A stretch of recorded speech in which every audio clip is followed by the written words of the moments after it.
There's not a thing that we can't do. You'll be me and I'll be you. Let's go Power Rangers. Rail Riders go, Rail Riders go. Save the world from devastation.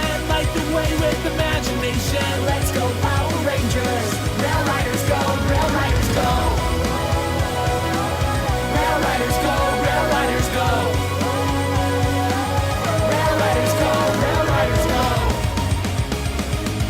Rail Riders go, Rail Riders go. Rail Riders go, Rail Riders go. Rail Riders go, Rail Riders go.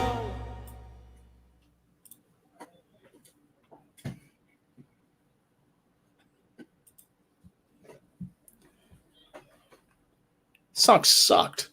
Thanks. I hope that it did. I'll be honest, it's been months since I've listened to it because whenever I gotta drop it in anywhere, I just like make sure that it's in the right place and I don't listen to it all the way through. So it's been a few months since I actually listened to that. Jesus Christ, man. Don't even listen to your own stuff anymore, you narcissistic asshole. I've listened to it enough. I have listened to it more than enough.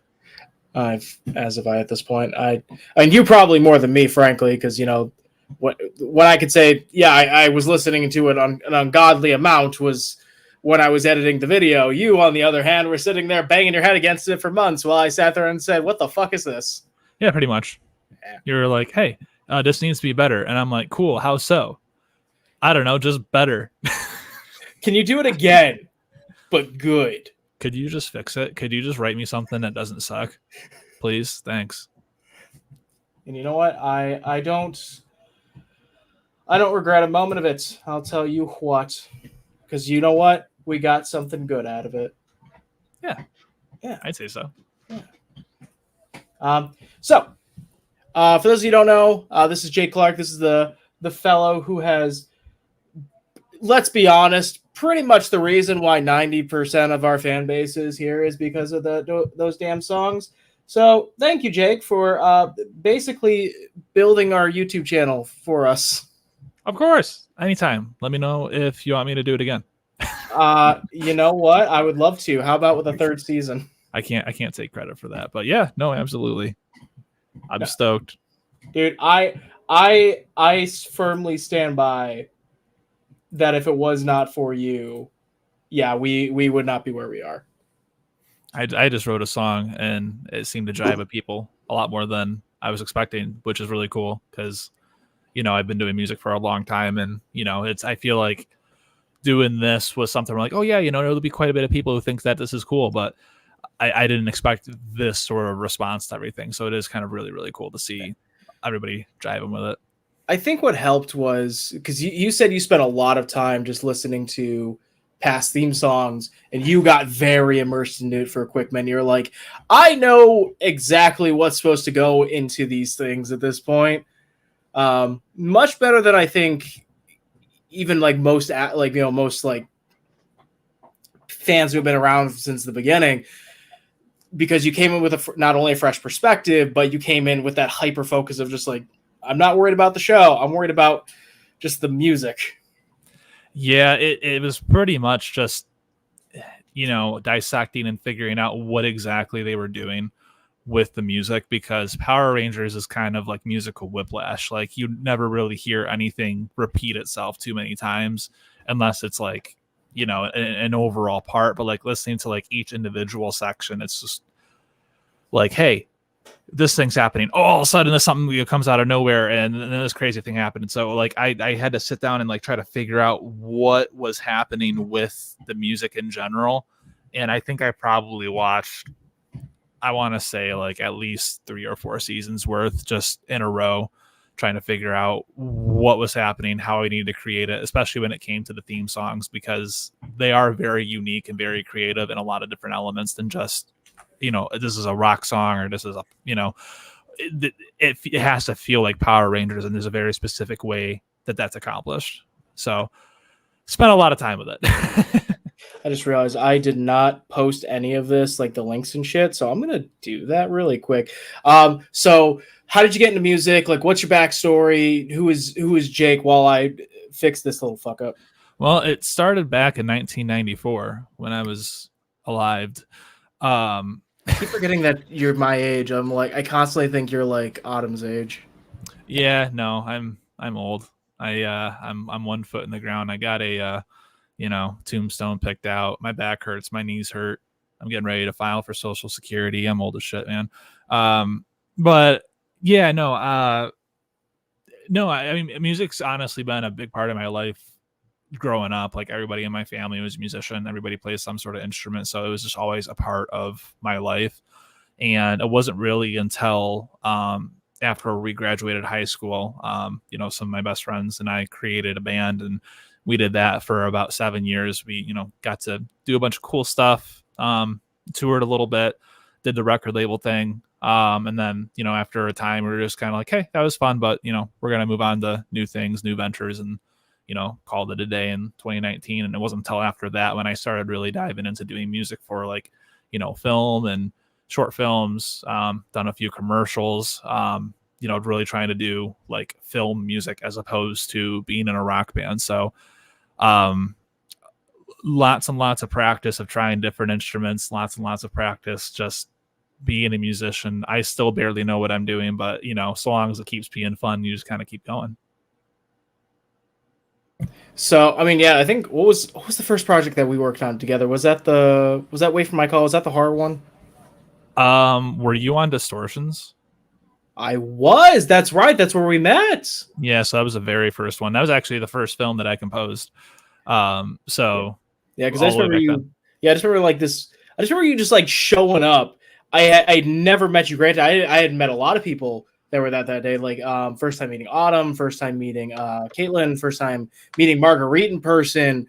First time meeting Donnie, a lot of people I met that day. And you, like, I remember you and I started hitting it off very briefly, and then you just kind of vanished. And then I didn't see you for like another year after that. And I'm like, probably not until the 48-hour film. Yeah, festival. That's right. That was when you popped back up again. I was like, I think I recognize you. And he's like, were you on Distortion? I was like, yeah. That's because I'm usually hiding in my hidey hole writing. But I, it was like the first film that I was doing. So I was kind of like, all right, well, let's kind of see what the process is and meet everybody, network, and, just kind of figure out how we want to go about writing this. And, it's something I need to get better at. 'Cause I would like to start going to more shoots, but like, I realistically don't need to be there. I kind of come in the back end.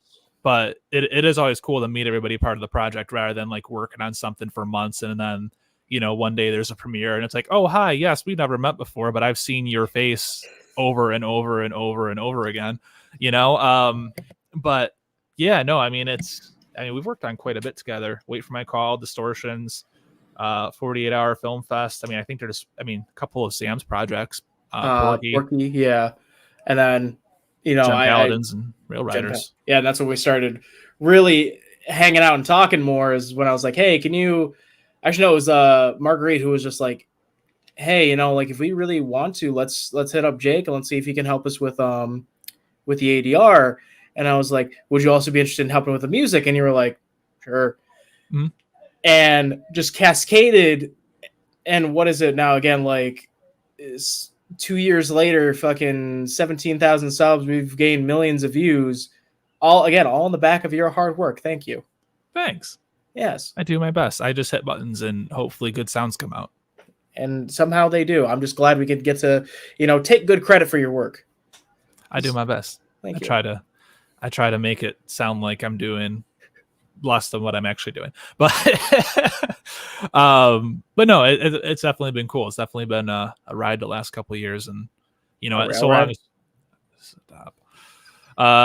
long as we keep doing cool things, I know it'll continue to be fun. Yeah. So what tell us more about like your process and everything like that. Not just with Power Rangers, like we can talk about that later, but also just like actually, no, let's talk about Power Rangers specifically first, and then we'll kind of dive more into some other shit that you've worked on, that you've done. Sure. So Power Rangers specifically, when it comes to writing the music for it, it's very reactive. The music kind of is like a narrator that's telling the story as it's happening simultaneously. So with a lot of music, I kind of treat the music as its own character. But with Power Rangers, you kind of got to treat it like it's a narrator expressing what's going on. So depending on the part, depending on the emotion that's happening, of course, will determine what instruments are. I mean, a lot of the fight scenes, I mean, you're looking at something fast, upbeat, more rock focused, whereas some of the slower, more dialogue scenes, you're really looking at something that, you don't want the music to overtake the dialogue because the dialogue's the main focus. With fight scenes, there's not a whole lot of dialogue happening, so the music can be a bit louder. It can be a bit driving and help bring up that energetic feel. So trying to figure out the emotion of each scene is number one, but also trying to figure out where in the scene itself the music needs to sit and what story the music needs to tell is another thing. So overall, just trying to find the emotion of what's happening, trying to allow the music to accompany it. And then from there, I mean, I start picking instruments, figure out, okay, what can we do here? A lot of times I'll reference the actual shows and be like, hey, what are they doing in, Ninja Storm? What are they doing in Dino Fury? Try to figure out. I think for Rail Riders, I've been watching a lot of Ninja Storm because I like their music. It's cool. And just kind of like figuring out what's going on in this part, and like pull apart some instruments. And while it's not exact, it's not a clone or a copycat.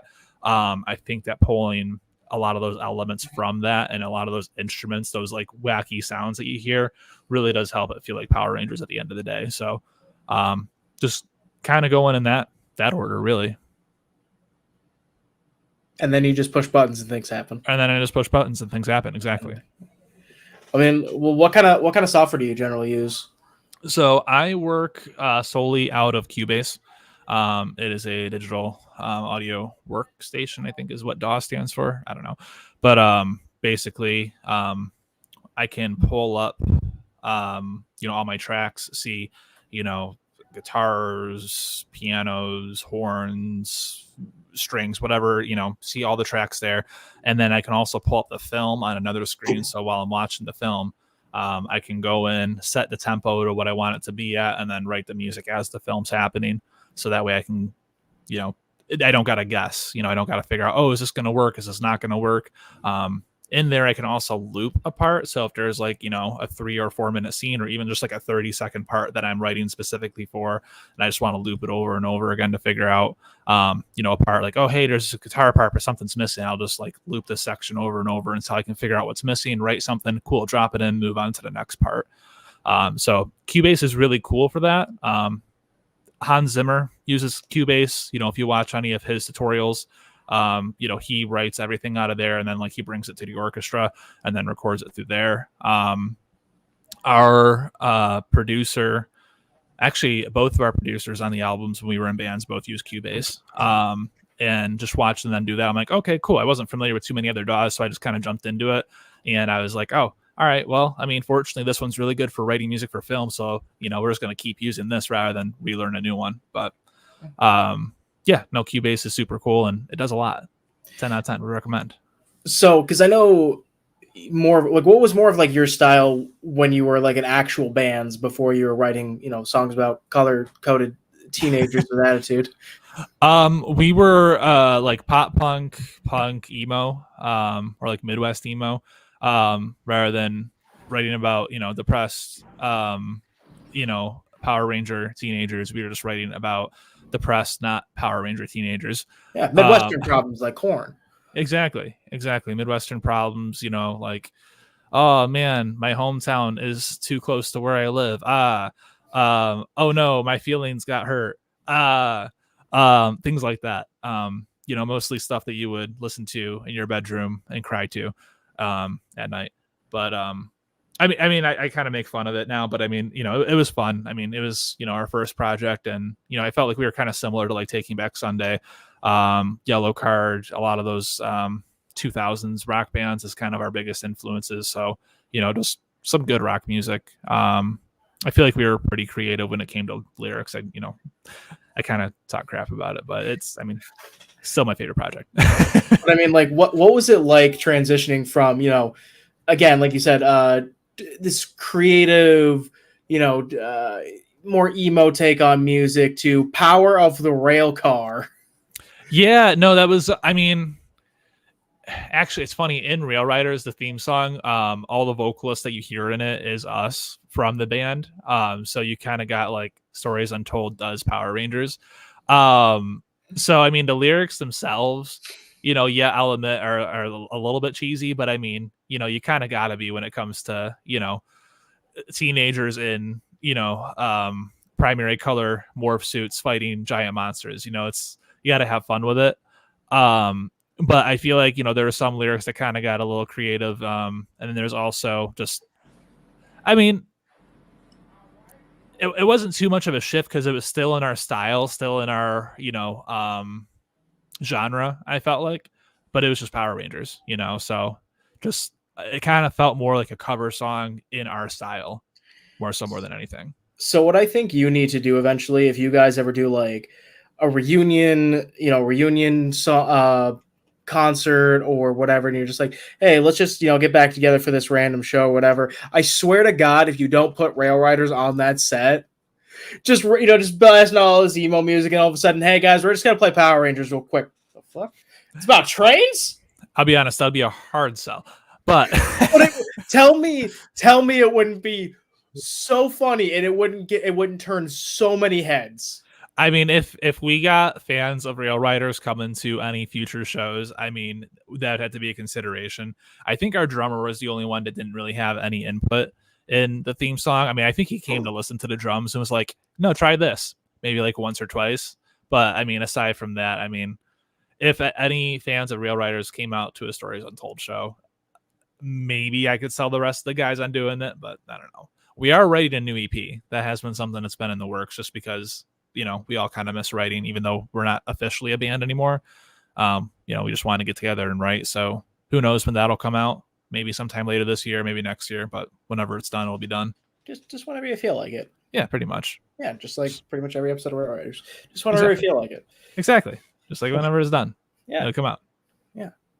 Because I know it's like, at the end of the day, like 90% of the reason why people ask, like, oh, when is this episode coming out? When is this episode coming out? People don't realize how much back end work goes into it, especially your end. It takes a while. It takes a while. And the hard part is until the episodes are like 100% locked, not moving, like once it, like I cannot send it to Jake until it is like 100%. If he even moves by like 1 frame, 1 second, he's like, he kicks it back and he says, no, you tell me when it's done, and then I will start. Yeah. Yeah. Like the constant times I'm like, I send it to him, hey, this is locked. 3 days later. Yeah. Hey, Jake, you're going to hate me, buddy. Yeah, I mean, the biggest thing is like, I try to write new music for every episode because I want there to like always be something fresh. There's always something new happening. And if I can put in some new music or put in a new theme for a character, I want to do that. But there are some parts like, some of the fight scenes, we're going to be reusing music from previous episodes. But if anything changes and I got to move anything, I have like 200 layers of instruments where if I move them all, it takes like a solid like 4 or 5 minutes for my computer to render everything and to be like, okay, sure, I can move this a couple, measures ahead or a couple measures behind. And it's always just a pain in the butt. So, yeah, I mean, until it's locked, I know nothing's moving. That's the majority of the time right there. It's just dragging everything into place and making sure that it makes sense and then playing it back, making sure that it all works. Also, funny thing too, I didn't have the comments on over on the side, so I wasn't seeing any of the comments. I'm like, man, no one's joining. I'm just seeing all of these. So I'm like, oh man, all right, cool. Sorry, everyone. But yeah, so I mean, until there's a locked version, until all the stuff for the episode is done, I can't even really begin to do my stuff. Some stuff, I mean, if there's a section where it's like, hey, this is going to be its own music, or like there's a long space where there isn't music and it doesn't need to tie directly into it. It's when music runs into each other where that's a problem. But like, for example, for the last episode, there was a section that just there's like, hey, everything from this point on is staying the same. I'm like, cool, you're just going to get that track by itself. I'll send it over and you can drop it in where it makes sense. But certain things like with this episode, a lot of the music's running into each other. So until everything gets locked in, can't do anything. So, yeah. Which I think I have a lock cut. I'm not 10,000% sure. It's one of those things like I want to give it one more watch over before I call it locked, because you know me. Yeah. We all know it's going to happen. It's just a matter of when, and how bad it's going to be. So it's one of those things, like I'm trying to get better. I'm trying to mitigate it so I don't have to keep putting more work on you, but it also gives me a good reason just to bother you. Yeah. So tell us more about what we have upcoming, not for episode 4, but episode 5. Oh, what do we have upcoming for episode 5? Yeah, because I know we were coming up with some specific shit. Yeah, I mean, it's gonna get heavy. I don't get a whole lot of reason to write heavy music ever. Like I'm sure you can imagine, there isn't too many films out there that's like, yeah, give me some death metal. But with episode 5, not to spoil anything, but as the story progresses and the plot thickens, there is some room for there to be some brutalness. So one thing that I did throw in there, you can actually go onto my my Instagram and see this most recent one. I sampled the lawnmower to make guitars sound heavier. I want to do that with a chainsaw to make some guitars heavier. I have a train saw. Yeah, train saw. Because it's Rail Riders train saw. But I have one of the guitars tuned down super, super low. It sounds brutal. It's gonna be heavy. The villains in this are about to be super, super brutal. So they're gonna have some heavy music for their themes coming in. Yeah, I know when we told that to Autumn, and we were like, hey, so like when your character pops in, like the whole tone's just gonna switch on a dime. Yes, because like for some people who know the Sentai, who know Tokyuger, you got a pretty good sense for Zed. Think if Zed was just like less playfully sadistic and more outwardly sadistic. Like their very first introduction scene, this is something I was actually going to discuss with you. If we could have it like, have you watched over the episode yet? Like her introduction specifically? Episode 5? 4. 4? Yeah. I sent you some music for it. Oh, that's right, you did. Yeah, did you listen to it yet? So that's episode 4. I'm dealing with shit, man. Yeah. Eh. So you got like 10 minutes of music that you can listen through right now. I could at some point. I could actually probably do it after this, honestly, as I'm working on this. But one thing I really know that I want to do is like that shot with when Autumn first pops up, because I know she starts in Sentai footage. I think we talked about this a while ago. I really want what do you call it? There's like a word for it, like that satanic choir.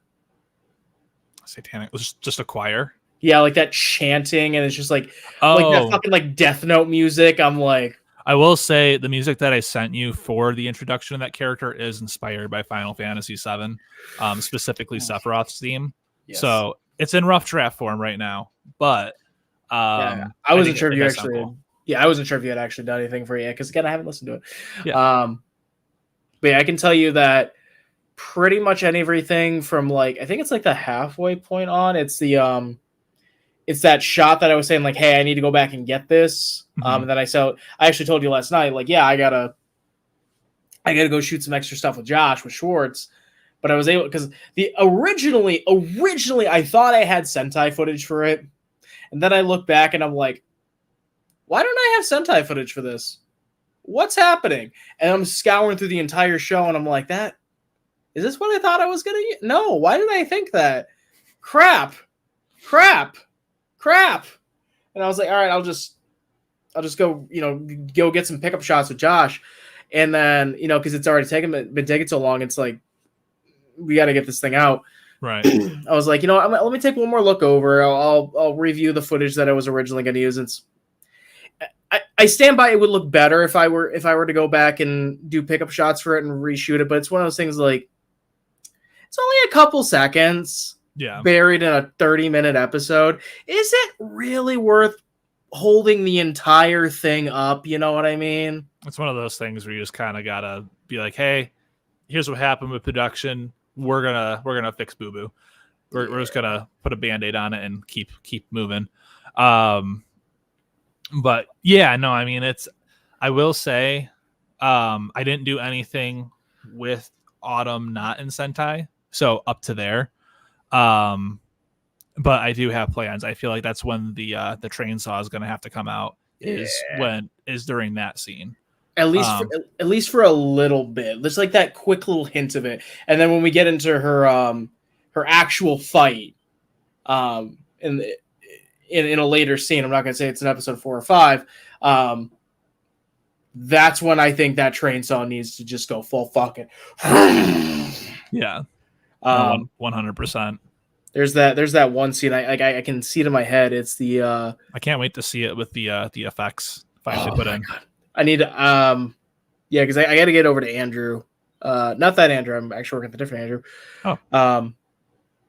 Who's doing all the VFX for us, at least specifically for the morphs, because I have 3 guys who are helping us with the VFX. I got Andrew, who helps with all the morphs, specifically just the morphs. There's Seth, who is also our sound designer, and he sometimes helps with like little extra stuff that needs to be done, or he puts a whole train in episode 1. God bless you, Seth. And then there's Dan, and Dan does like all the green screen stuff, like for the train. Right.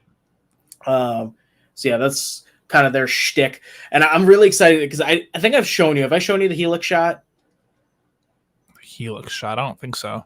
So there's this really, really cool shot in episode 5, and I was like, when we get here, man, I just hope I can pull this off. I think when it comes to VFX, it's gonna be a pain in the ass to do, because I had a little bit of technical shenanigans, but camera work wise, I think it actually sold. And it's this shot with how do I describe it? You know what? Screw it. I'm gonna pull it up. I'm excited. I haven't seen it yet. While I do this, let's look at the chat for a minute, because I haven't done it the entire time. What day did we shoot that? I remember it was Autumn's second. No, I think it was her first day on set. So is that her first or second? Yep, it was the 20th of May. Holy shit, it's been a year. It has been a year since we shot this. It's been a minute. Dude, I didn't realize it's been a year. Like a year almost to the day. I was going through when I was making a post on my Instagram. I was like, "Oh, I got to go back. I got to find pictures of Justin and I." And I had to go back to May of last year to find one that was. I mean, and Autumn was in that one too. She was in the background in the studio, and because everyone was like always with somebody else, which was fine. But I'm like, man, I better just have one like of us to promote. But just you and me. Yeah, but it's like we always like whenever we're doing ADR, like recording anybody, we always get everybody in there, so it's never just you and me. But I was like, wow, it's been a year since we recorded the ADR for this.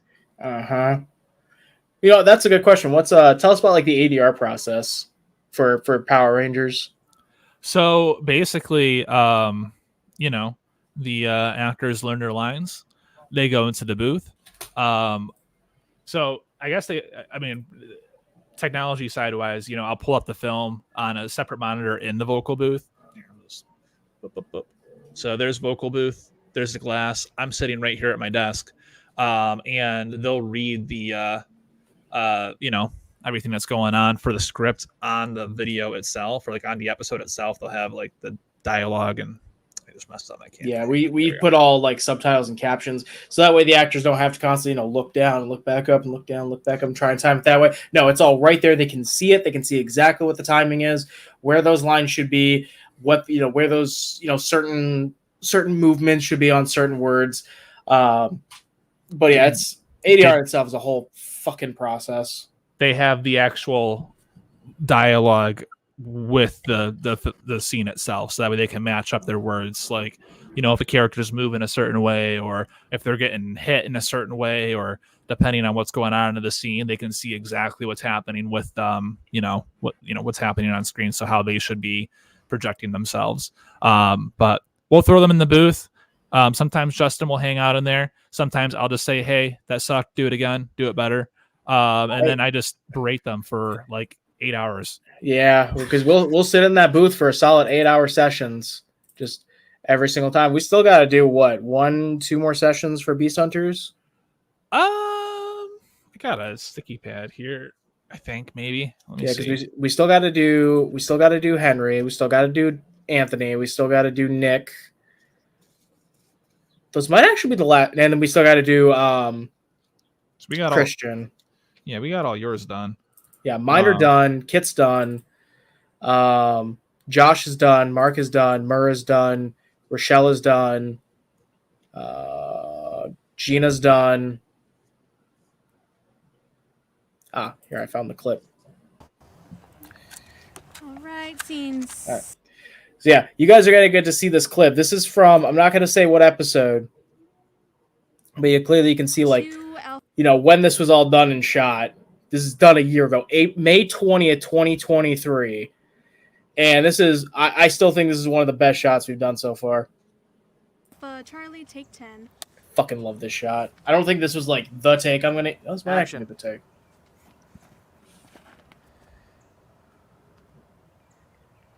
Ready? Ready! It's morphin' time!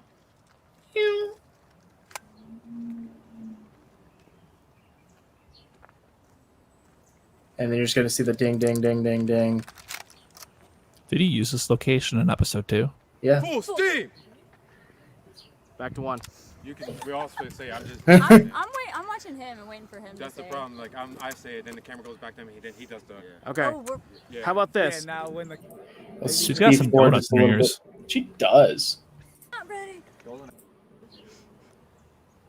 Ooh, that's sunlight, though. Action. Ooh, that's sun flare, though.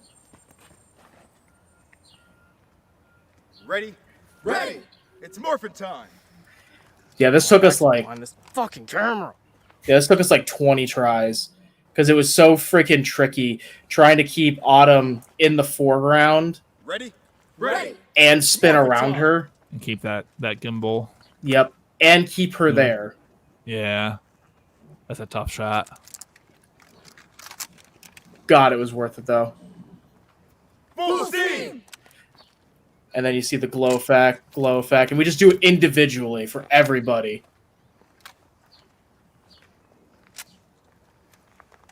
Aw, would you look at that?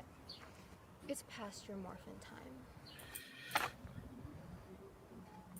I still think that line goes really fucking hard. She gonna pull a Schwartz and cut them all at once? Oh yeah, just cut the shit out of him. Oh, good. Yeah. Good. She's got that supersonic. I don't even gotta whip out my sword to get all of you guys. Mm-hmm. Oh no, she doesn't even do that. She does it normal speed, just whips it around. Just like, what are you gonna do? I got a sword. I got a sword. You got fists. You brought a fist to a knife fight. You about to get stabbed. Yeah. But yeah, I was so happy with the shot, and yeah, it took us like, hi Ryan, I just realized you're in the chat. Yeah, how many shots how many times did that take? Was it at least like 20, wasn't it? I mean that sounds normal. That sounds like an appropriate amount of tries to get a shot. 20 attempts. Yeah. But I mean, like this was one of those shots where I was just like, more. It was more than 20. But this was one of those kinds of shots where I was sitting there like,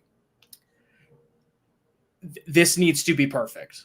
I don't care about that there's just those certain shots that if they screw up just even a little bit, like it's just not gonna work. Yeah. This was that shot. I was like, I don't like any other shot in this whole show. I could sit there and tell you, yeah, I might have been a little bit picky, but eventually I moved on. This one, no, I sat there and I said, I will not rest. I will not stop until we get the perfect take. I will have my Stanley Kubrick moment here. Stanley Kubrick? Yeah. Fair enough. Yeah, my freaking the shiny moment. Yeah, Ryan can attest how many times I sat there and said, "Fuck, nope, back to one, nope, we're not accepting that, dude. We can move on. Nope, this is the shot. This is the shot that needs to be perfect." I did. I wasted a lot of daylight doing that, but it was worth it. Fortunately, I mean, at least it doesn't seem like it's super strenuous on the actors. It's just more on, the production crew to get the shot right. It's like running up to go in a circle versus like, could you imagine if you had like some sort of choreographed sequence that had to be perfect? Some sort of flip that somebody's doing. And it's just like 20, 30 takes of somebody getting flipped or knocked back. Like that would be a lot. Yeah. Well, I even explicitly told everyone before we even showed up to set this day, I said this. I'm going to guarantee you right now, like, we're going to spend time on this one shot alone. I don't care about anything else. If we need to take the whole day on this one shot, we're doing it. Everybody was firmly aware of what I was about to do when they walked into this one, and they were still like, oh, this motherfucker. I pissed a lot of people off. But you know what? This one shot, this was worth it, because when it comes out, it's going to be clean. Nice. It's going to be so clean. And just like Autumn's delivery, again, this wasn't the final take of it. I think the take before this was, or the take I'm ended up using.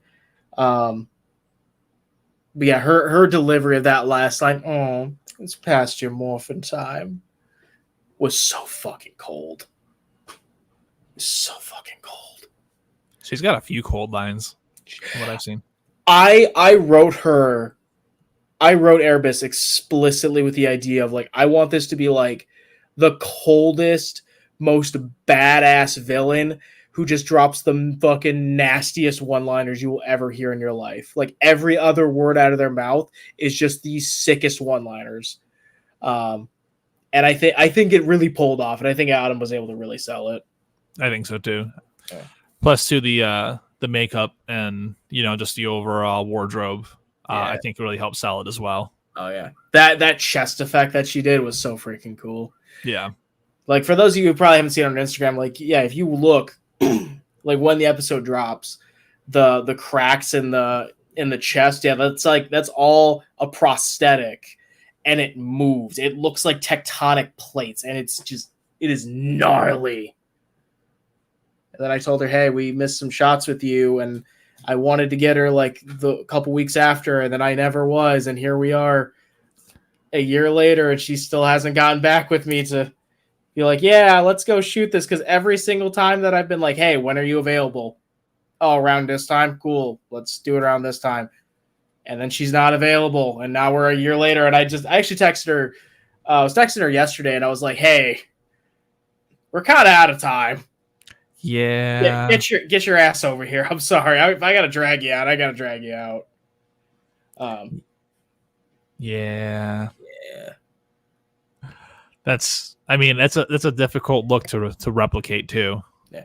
Well, my plan for this is she explicitly said like, yeah, we're the prosthetic is gone. It's a year old. It's in the trash. I was like, that's fine because you're wearing a jacket. You know what you can do with a jacket? Yeah. Yeah. That could be something. She's also gonna have to do the hair thing too. So I didn't notice this until actually I noticed this in the last day of shooting, and then I just didn't say anything. Where she came in with completely different hair. So yeah, like this, she has that, and then the last day of shooting was completely slicked back, and I'm like, I don't got time to deal with this. Just roll with it. So yeah, her hair is gonna change regardless. I'm just like, yeah, just slick it back, call it a day. Honestly. Yeah, I mean, you can throw your hair back. I do it all the time. Yeah. Like sometimes people are like, hey, did you get a haircut? I'm like, nope, it's just in a bun. You and your man buns. Yeah, I got long hair. Yeah, it used to be longer. What happened to Viking Jake? I got my hair cut. And now it's brown, and you just look like a freaking Gen Zer. It's gross, man. I don't think I look like a Gen Zer. I feel like I look like I could probably be a dad at this point. No, the opposite of Gen Zer. You look like you are in college. Thanks. I don't think I do. No, dude, you look like you're in college going for like a liberal arts degree right now, and I'm just like, just go for the blonde again, man. Like that gave you some age. That gave you some distinction. I mean, there's a lot of work. There's definitely a lot of work. I mean, this is how my hair has been most of my life. So I didn't know that. Yeah. I only had my hair blonde for a couple years during COVID. Yeah, during the span that I knew you. So I think when they first met, it was like that. I think that's part of the reason why I didn't recognize you at first. And then you walk up and you have the freaking the blonde hair, and I'm like, okay, so this guy's cool. Yeah, maybe. Yeah, this guy could be cool. And then and then I knew you with blonde hair for the longest time. Then I think it was I came over for. Was it Beast Hunters? I think it was Beast Hunters the first time, and that's when I had my hair cut. Yeah, I think it was like the first. I think it was like the first recording session for Beast Hunters. I hadn't seen you in a couple months. Your hair was just like totally brown now. All the blonde was gone. It was cut, and I'm like, what happened to the Jake that I knew? It got axed. My hair was dead. There's no life in it anymore. It was falling out in the shower. Didn't you do that just for a cosplay too? Yeah. Oh yeah, 100. I just grew my hair out, dyed it silver, so that way I could do Geralt cosplay from The Witcher. That's and then cool cosplay. Yeah, it turned out really cool. Ryan took pictures of it, and it did a phenomenal job making my eyes and effects look super super neat. Oh, it's Ryan. It's Ryan. You hire him to do anything, he's gonna knock it out of the park. Oh yeah, every time. Oh, yeah. And then I just shaved off the sides and kept the top blonde I think I did that for a year just because it was easy to maintain. I could cut it myself, and then once it was long enough, it was like 50% blonde, 50% brown. I was like, just cut the blonde off. It's dead. So then I just went back to brown. You ever thought about just getting rid of it? Sometimes, especially when I'm doing 10-mile runs, I'm like, why do I have this? This is awful. This is the worst thing in the world. Just cut it all off. Just walk into the next barber you see and just shave your head. I mean, I can do it myself. I got the razor or the trimmers for it, but yeah. I'd be so interested. I would be so interested to see what you would look like with the shaved head. I don't ever plan to have it like that. You can leave that in your imagination. Imagination. No, I'm pretty sure I got bad genes in the family. I'm going to lose all my hair one day. So. Lovely. Yeah, so I gotta rock it while I have it. Yeah, I'm already kind of getting there. Yeah. Thanks, Dad. Yeah. Also, do I hear? Is that Ryan Reynolds? Nope, that's Huey. Huey. He says hi. He also says, "Look, I am in the window." You're just gonna mention there's a cat and not show the cat? Probably. Yeah, let me. Come on, you got to introduce Huey to the world. See, there he is. Hello, Hugh Jackman. Hey, Huey. Can you say hi to everyone? Say hi. Can you say hello? What is that? Okay, that's all we get. That's all we get. He's fine. He's a star. He's Hugh Jackman. He just turned 2. Oh, like a couple weeks ago. Every time I see him, I still think he's like 3 months old. No, he is a toddler. Ryan turned 4, or is turning 4. Ryan's getting old. Not really. He's still a young boy, but he's been napping in like my guitar cases recently. He hasn't done that before, but he's just taken a liking to him. Oh, that's adorable. Yeah. So yeah, what kind of do you use the same software? Do you use Cubase for ADR? I think I've ever. Oh yeah. No, I use Cubase for everything. ADR, music writing, ADR. I mean, I don't know if it's like the best software for it, but I mean, it gets the job done. Able to take multiple takes. And then I just export all the files out separately. So that way you can take your favorite takes and just drop them in, or if there's a take that sounds funny, you can swap it out with, interchange them, do some comping. But Cubase for everything. Just exclusively everything, even if it has nothing to do with Cubase, just use Cubase anyway. Pretty much. Like I gotta solve a math problem, Cubase. I could use Cubase if I want to do some simple addition that has that capability. But yeah, no, mixing, recording, tracking, mastering, all that, all Cubase. Every problem that I have. Respect. I don't know why I still have Autumn's face just chilling there. I don't know either. Yeah. So what is because I think we talked about it briefly. What is the plan for Beast Hunters? What In is the terms- plan for Beast Hunters? Yeah, in terms of theme song, in terms of like what kind of music you're going for. Because I know I remember I came up to you and I said I would love Tarzan. You said, "Yeah, man, if you think I'm not going to Phil Collins the shit out of this, you're dead mistaken." I mean, I'm gonna wait to see some footage first. I mean, when it comes to theme song, I'm gonna have to get creative and figure something out. I mean, Phil Collins is definitely gonna be an influence. But when it comes to like the score itself, I think I'm definitely gonna have to see some overall footage. I mean, I guess I do have the Sentai footage to base it off of, but I haven't quite gotten there yet. We're still finishing up Rail Riders, but I think it's gonna be Phil Collins meets Power Rangers, and that's gonna be the overall theme song for Beast Hunters when we get there. How do I get the sound effect for slashing enemies with the sword in Power Rangers? That is a Seth question. I don't do any of the sound effects. That is all Seth. I kind of wonder the same thing myself. So, yeah, he's a fucking wizard. You What? could also just like take yourself recording and go pew pew pew, and just loop that over and over. Or Yeah. I'm curious. Do you have that clip on hand? I'd have to pull open Cubase and load it up. So no. Cubase. So fun fact: I can't actually open Cubase while we're doing a live stream. It takes away my camera and my audio privileges. I was having a hard time getting it set up, and I exited out of Cubase, and it was like, okay, now we can do it. Yeah. What is with your Cubase, man? And just is it your computer? It takes priority of everything that's plugged in, I guess. It's like, oh, hey, you have Cubase open. We're going to take your mic. We're going to take your audio. We're going to take your video, and it's all going here.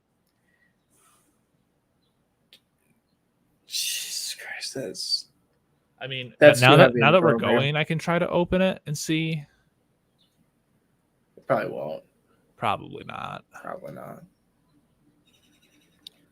But in the off chance, I mean, we can see if we can pull open a couple of the bloopers. So basically, what we're kind of alluding to is during the tracking for ADR for Beast Hunters, is it Wyatt that had all the bloopers? Yeah. Yeah, Wyatt is just a master at making everybody laugh. And one of the things that we ended up taking was some of the sound effects that he was making. We just decided that we were going to use them as actual sound effects for some of the weaponry. It's loading. Let's see. Am I able to share my screen? The question is if it will let me actually play the audio back on this. I don't know. It should. If you go down, hit present, and then just share screen. Let's take a look. I don't know if it'll let you do it from your end or not. It should. Share screen. Blah, blah, blah, blah. All right. It won't let me pull open Cubase. Gross. Well. Oh, wait, hang on. I might figure it out. Yeah, because there's this. Here we go. Let's see if we can actually hear any of the audio.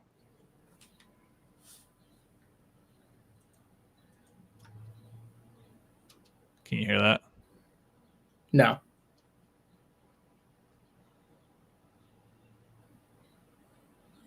Yeah, I can't hear shit. Yeah, no, it's weird. I got to have a certain setting turned on, and I had to Google it to figure out how to get the audio to play through with this. Damn. But maybe I could export it real quick and just send it to you. Hang on. Where's it at? Yeah, because there's this clip where it's one of the Rangers holding the whale gun. You know, like for those of you who've seen Joder, you know, like when how they have to like pump it like a squirt gun. And what was the original noise that was used? Did he literally just go? Yeah, pretty much. He just made the noise himself. By the way, for anyone curious, this is Cubase. This is how we record all the ADR. We usually do 3 takes each for each Ranger. Yeah. You can kind of see. Well, actually, no, it's not showing the actual video on here. That's kind of funny. Yeah. I have the video covering everything up. But you can see that there's all the different takes, different grunts, takes that we'll do. Kind of have everything color coded. Yeah, and then I have to weed through all of this when I edit every single one and be like, which one's the best one, and smash and mash everything together. So people are like, why does it take so long? I have to do all this stuff, and I do it alone. Yeah, I edit. Trying to. Okay, so it was before Geodis turned into. It was the scene. Yeah, it was like right before Cubulot. Yeah. Or, Combat 5000. Yeah. Let's see, when does he fire off his okay, here. I think it's like right there. Yeah. Would even let you though? All right. So here's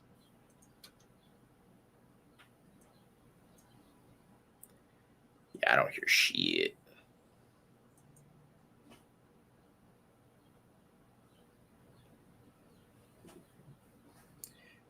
Yeah, if you're able to export it out and then just go back down to present the video file, and then you can just drop it in there, and then it should let you do sound.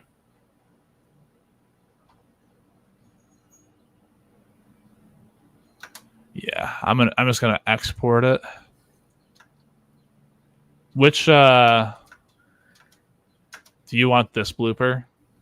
Is that the full one? Yeah. Do it. All right. Okay. Now I gotta export.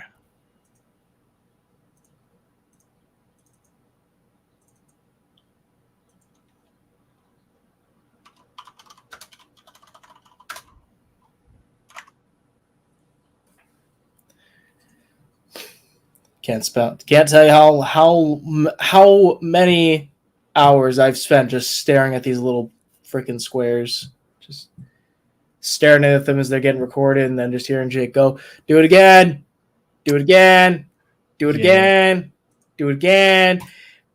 You know, when you just hear a word enough times, eventually it just stops having meaning. You know what I mean? Yeah. Yeah, it should hold a lot of meaning. Yeah. But yeah, that was "Do It Again." I don't know if you want to try to play at the same time as the oh no, where'd you go? Yeah, I just sent it to you. Do I have it immediately available is the question. I should. It should be in. Oh, thanks, Aaron. I just saw that comment. Thank you. I try to do my best. But is your best good enough?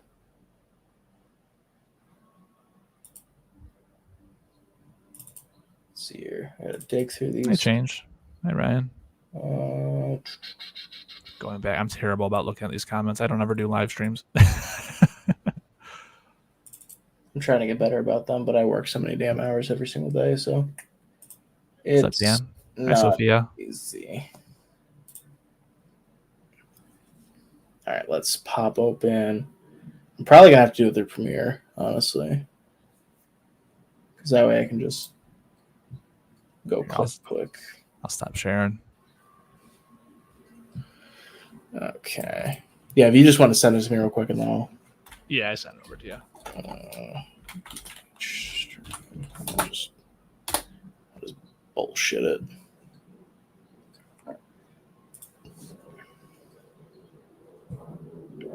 Did you send it via email or? Yeah. Riveting content, man opening his email. It'll be worth it. Sees letter from his dead wife. Oh no. Realizes he's not alone. She was living in the walls all along. That's an actual plot to a movie. What fucking movie was this?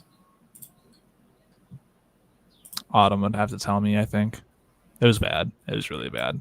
Oh, I was talking to her today. Did she tell you about the ghost blood? Yeah. What was with that? I'm I'm convinced that one of her cats got a trophy and hid it in the house. Just took it out in the bathroom and then decided to hide it for a snack for later.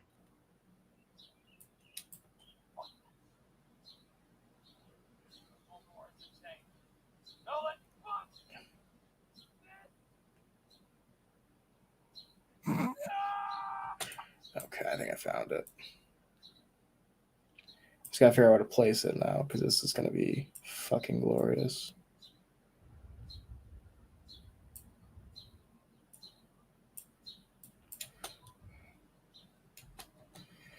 Make sure this is it.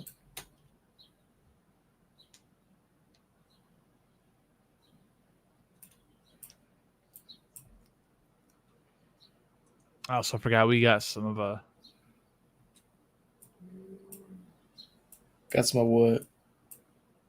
Oh, it just started playing the audio. Oh, it's because I hit play on my end. My bad. But we got some of the audio of Myrrh becoming the Meeboids.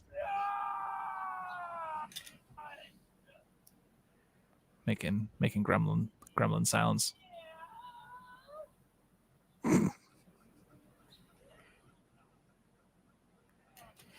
Hold on.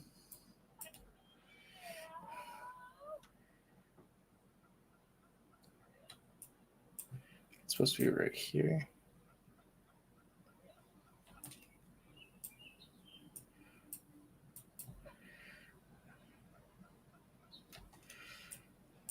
Hold on. Keep trying to line this up, and it's not quite lining up. Yeah, it's weird. I mean, it should start. Let me see. It should start when it says I have to save everyone at all costs. Or like slightly after when that first appears on screen. I think I found it. All right. Now we're gonna go pull.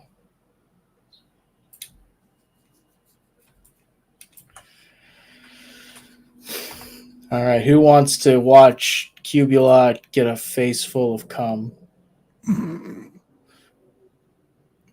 Not even being subtle about it, just kind of laying it on heavy. Just coming right out with it. Oh my god. Hey, if he can come with it, I can come out with it. I'm taking no part in these jokes. All I did was record it. You're the one who came up with Cumbot 5000. I will have you confirm fucking or deny that. No, I can fucking confirm. Because you sure as shit can't deny it. That was 100% you. I might deny it. The only thing you're denying is, I don't know, sobriety, I guess. I don't fucking know. You still owe me Casamigos. I do owe you Casamigos, actually. I do. And I'm sorry. I will get you your freaking Casamigos. You goddamn raging alcoholic. Just I had a band come in last month, and they brought me Casamigos. Well, ain't they special? Wyatt made all the sound effects himself. Every single noise you just heard came straight from Wyatt's mouth. Beast Hunters 2025. Oh, I just realized I didn't export the pumping sound. Yeah. Yeah, they missed.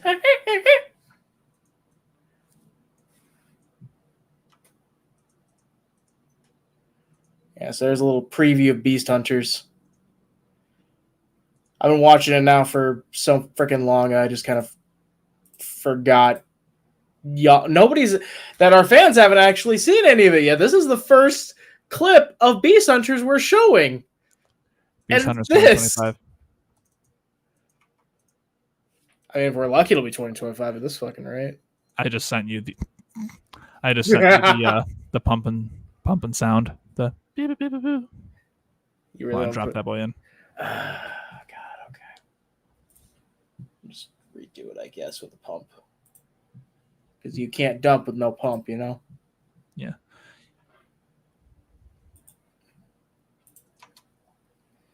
What I really want to do is I want to take all the bloopers that we got from, like, Rail Riders and shit, and I want to Make it into like its own video. Just make it like a big blooper reel, but it's just Sentai footage. Oh my god. Tell me that would be hilarious. Yeah. Because you kept asking, what are you planning to do with all this? That's what I'm planning on doing with it. Just, I mean, that would be kind of a fun video just to have a blooper reel. But I know there are some folks who are like, yeah, no, don't ever show, don't let that see the light of day.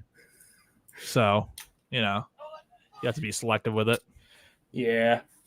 But there's stuff like, well, I think most of that was Beast Hunters. When Yeah. people were saying that. So Rail Riders is fine. Rail Riders I can get away with. Or like the clip I posted TikTok, what was it? God damn it, this fucking creep bitch is fucking up my goddamn Sunday. And somehow that got like 10,000 views. I still don't know how. I don't think I've seen that one.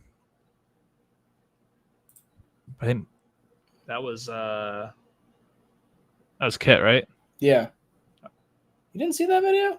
I didn't see it on TikTok. Granted, I've been off TikTok for a little while. I haven't been posting on there. No, I noticed because, what are you doing if not? Ridiculous. Your favorite character come about 5,000. Yeah. Yeah. But see, the better question. So, remind me, what did you call Greta again? Oh, I plead the fifth. No. Now I want to hear this. I plead the fifth. She was Thanos for a bit with her ball chin. No. You consistently call her. No, you can consistently call her ball sack. Yeah. Well, it's because that's her entire chin. You know, she's got the Thanos thing going. You know, She really does. she's purple. She's I don't know if she'd be considered villain or not, but her prominent features are just the big old testes hanging off below her mouth. Like that's her entire chin. So, And I would say reluctant villain. I would say. I mean, maybe. Yeah, based off what happens later, which a lot of people are excited to see a lot of people are very excited to see what we're going to do with Greta. And I was very, very shocked because I was like, there's no way that this character is going to be the breakout. And then apparently, no, everyone's like, no, Greta for Purple Ranger. And I'm like, yeah, I mean, maybe not. Could be. I mean, you could tell one. You know for a fact one way or the other because you've seen all the footage. I mean, maybe she could be. She could be, but she could also not be. It could be somebody else. I mean, there could be no Purple Ranger at all. I think we need the Rainbow Ranger. I think we need give me a color that's not a primary color. Green. Give me a color that's not a secondary color. Pink.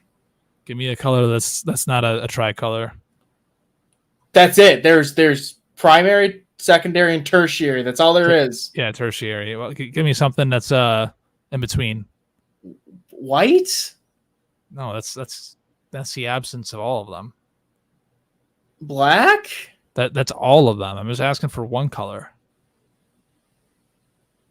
I think we need a teal ranger.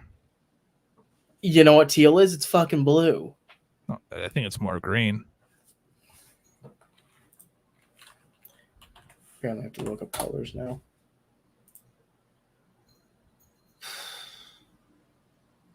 I love how I literally Googled teal and every color I'm looking at is completely fucking different. Nobody knows what teal is. Yeah, no, there's a variety of teals that I'm looking at, and I kid you not, this could legitimately be blue or green, and it's kind of pissing me off. I'm not even gonna hold you up. Look at this shit. Yeah. Yeah, no one knows what teal is. If it's this, I would say that's blue. If that is teal, that is blue to me.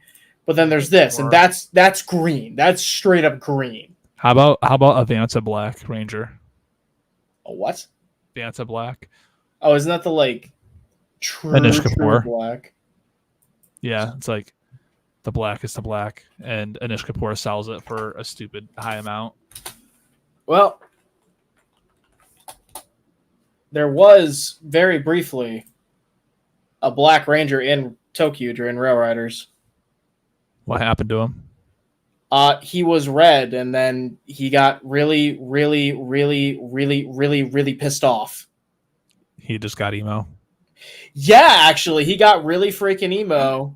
Basically, became a Sith for like a day, purely just to beat the main villain. And then his suit just turned black. I mean, that could have been a cool plot point.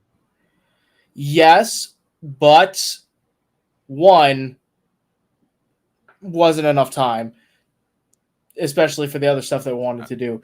Two, I didn't want anyone sitting there being like, yeah, you had to make the black guy the Black Ranger, huh? Interesting. Couldn't just let him stay red. I think this plot line is pretty solid, you know. So I mean, that's pretty interesting. I still haven't seen the Sentai footage or like the actual show. So you don't really need to, honestly. And you got fucking Rainbow Ranger. Rainbow. Oh, there is a Rainbow Ranger. Neat. Yeah, taste the rainbow, bitch. Nice. I think we need. I'm done suggesting things. I'm not a writer. I'm just throwing things out there. You don't know what I have to deal with to make this show work. None of you do. Yeah. Even Todd realizes. Like, you gotta admit, that's kind of a dope suit, though. That's like I feel like that's like Super Mario Kart meets Power Rangers. It kind of reminds me of Starburst, honestly. Hey, don't you diss Starburst like Or that. like Superman ice cream. Oh my god, he's Superman. He's The Superman ice cream ranger. I'm done. Done with these shenanigans. Done with this shit in my life. No, you're not. Yeah. Marcus the Rainbow Ranger. Yeah, you don't want Marcus to be the Rainbow Ranger. You don't want him to be the Pride Flag Ranger. You can't see my mouse. That rainbow beam of light in the middle there looks pretty cool. Yeah. The circular glow. I mean, it kind of reminds me a little bit of like Sonic collecting all the gems and like turning into Super Sonic. I'm not a Sonic fan. I don't know anything about Sonic, but I played the original games.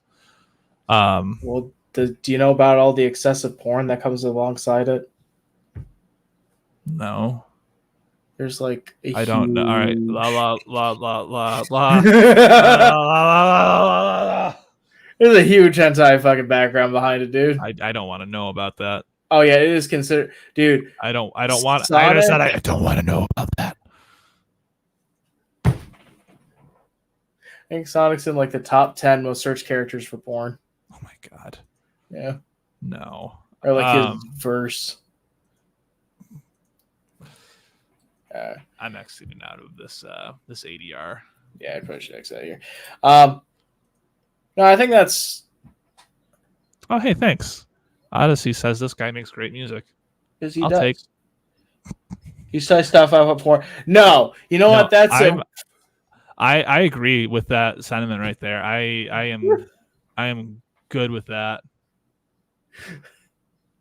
I've been ready to move on since that was brought up. I've been ready to go since I got here. Yeah, but honestly, so I gotta ask, man, like, how are you feeling about the last two episodes of Rail Riders? Like, especially after had this whole thing through since its humble origins of Paladins and bullshit and fuckery. I mean, like, are you talking about the last two episodes or the last two series? Episodes. I mean, like, I feel like the music is definitely coming along really well.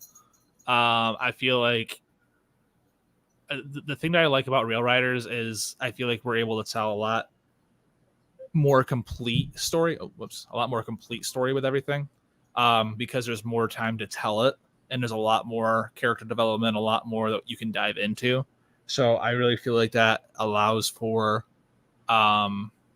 more overarching themes. I can get a little bit more creative with the development of these themes and change up the styles of the music for each character. So all in all, like, I'm pretty excited for these next 2 episodes to come out, because I feel like, we're able to do a lot of really cool stuff with the music, but also I feel like we're able to get a really cool conclusion on the story and then what's been being built up. I think people are really going to like what's to come. Yeah. The thing I'm the most excited for is just being able to show everyone where everything cultivates. Like, I genuinely think that when we get to those last couple scenes, it's gonna go so hard.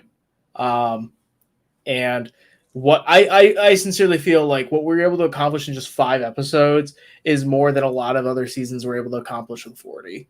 Right. Obviously we have to crunch a lot of things down. The main thing that kills me and will always kill me is that there are some characters that just didn't get the amount of focus that they would have gotten in a full series. So, like, Gem Paladin's a great example. The whole team minus Crystal pretty much got, they got no focus. They got no time to really shine.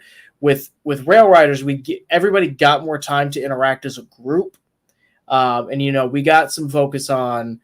We get some focus on Marcus. We get a little bit on Charlie, and Gus and Faye. But the characters, I'm like, I really wish, and Tomas especially, I really wish if I had just like a couple more episodes, I would have totally done a focus episode for everybody. And I think I told you about it. There was this episode idea that I really wanted to do that I don't think we're going to be able to ever do. And it was like this little Halloween special for Rail Riders that I was trying to talk everyone into coming back for, just for like a couple days of filming. And it was going to be Murder on the Orient Express, but Rail Riders. And it was going to be all the Rangers are trapped on this like Victorian style train. One of them has been replaced by a monster, and they're trying to figure out who it is. And you got like Green, and he's like the main. He's like he's the detective of the episode. And then you got his Watson, who is blue. And then every time everyone like thinks like, oh, who done it? They just immediately look at Faye. Just like, why are you looking at me? I don't know. You're the one over here talking about murdering people and robbing banks. I wonder why. Yeah. And you have Tomas in the background. Every time anyone tries to bring up like, who could the monster be? He's just like, it's me. I am the monster. Shut up and sit down. Right. And then Marcus just is in the background, just sleeping the entire time. And then the whole reason we came up with that is because Michelle really wanted to play a villain. And I was like, okay, so this is the story we're going to do. And we're going to, and that's going to be, you're going to be it. You are going to be, the person that got replaced by the monster. And like, we'll even let you play the monster voice and everything. And we won't do any like live action fights or anything. It'll just be, Sentai footage and that, kind of like what we did for episode 3. But tell me that wouldn't be funnier than hell. That'd be pretty fun. That'd be a pretty fun episode. Yeah. I mean, if you could convince everyone just to come back and do a short, like, a 5-minute little short off of it, I mean, even that'd be cool. Yeah. Just a little 10 minutes and just, record some extra new dialogue, and just kind of go from there. Right. All right. That'd be pretty fun. That would be so much fun. I really wish we could do it. That's something I was talking about with Todd. Is it would be fun to like go back and do like holiday specials for each of the seasons we're gonna do. Like for Rail Riders, it would be Halloween. For Gem Paladins, it would be Christmas, and we're trying to teach Crystal or teach Autumn or whomever the true spirit of Christmas. And for Beast Hunters, it would be, I don't know, President's Day or something. It'd be something stupid. It'd be 4th of July. 4th of July. The whole premise is them trying to save all the animals because they're scared from in the fireworks or something. Oh, that could be Earth Day. But see, that's too easy. It's got to be something ridiculous. Like, Could be Valentine's Day. it could be. Could be Valentine's Day. I think that would kind of work. You know, like you got Valentine. You know, those are like the three of the big Hallmark holidays. You got Halloween, you got Valentine's Day, and you got. I can see that working. Yeah. Yeah, you know, Valentine's Day, you know, rescuing the animals or whatever. No, I got it. Easter. Oh, jeez. All the Rangers are turned into bunnies, and it has to be, I don't know, it has to be Green who has to figure out how to turn them all back. Because, dude, I can't tell you how many times that has been a plot in Power Rangers where it's always just like, where it's literally just, you know, like, oh, the Rangers were turned into a brick this episode. Yes, that was a thing. Or they were turned into like some random freaking thing, and then one of the, you know, whoever's focus episode is that day, it's like, oh gosh, I gotta figure out how to turn my friends back from being bricks or birds or a bowling ball. Yes, these were real fucking things. That is ridiculous. Yeah, some of them weren't even. Some of them were kind of recent too. Yeah, That is ridiculous. It's pretty ridiculous. That's a 90s plot line right there. That is 100% a 90s plot line. They did it a lot in the original couple seasons, and then they kind of didn't do it for a little bit, and then they went back to doing it, especially recently. Where I think it was Dino Fury, where a bunch of the Rangers got turned into birds. I mean, that one kind of makes a little bit more sense. But when they're like canaries, like I'm talking like little birds. Oh, well, yeah, no. Yeah, but I mean, hey, you know what they say? Birds are apparently dinosaurs, so I guess it makes. Yeah, that's what I'm saying. Like, birds are, you know, dinosaur descendants. So, I mean, you know, that one makes sense. Well, Jake, I think we've rambled on long enough about, you know, birds and Sonic porn that apparently, you know, you seem very invested in going to check out. Oh. Also, hi, Christopher. Hello. But I do want to thank you for joining me for the last little bit and, you know, just sitting down and bullshitting about music, man. Yeah, absolutely. Absolutely. Yeah. If anyone likes what they hear, you know, by all means, go give me a follow on, you know, Instagram or subscribe to the channel. I'm always trying to put out new stuff. I've been swamped with projects lately, but I usually try to, you know, post, you know, a couple times a month, just whatever I'm working on, or, you know, at the very least shorts. But So go follow him on Falling Sky Studios, TikTok, Instagram, YouTube, everywhere you could possibly think of. This man is at. Hire him if you got something that you want to do. He is an absolute wizard behind the keyboard and with the musics. But for the meantime, thank you all for joining us. Jake, thank you so much for your time, bud. And we will end things here. Thanks for having me. This is fun. Thank you. Bye, everyone. End stream.